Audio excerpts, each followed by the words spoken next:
Hi everyone, today I'm going to be speaking about the Utopia Kitchen. This is a high quality French press. It is 34 ounces and I got it in the color black, but as you can see, there's other colors such as red plume and aqua. So let's open it up and I can show you guys how it looks like and how it works. So here we are. This is the French press in black. It is gorgeous.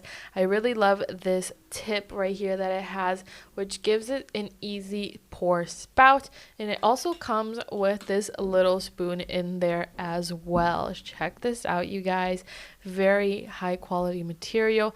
Love the handle, very easy to grip. It even has a natural bump right there, so when you grab it, it fits in your hand nice and tight. And of course it comes with the little coffee, 7 grams or 0.25 ounces per cup. This is gorgeous, you guys. I'm going to flip it sideways to show you how tight this filter fits there. It's definitely going to be a great French press because it just fits against the glass so tightly that no coffee could escape this filter. And check this out. Definitely worth it. I highly recommend this. It is a great product.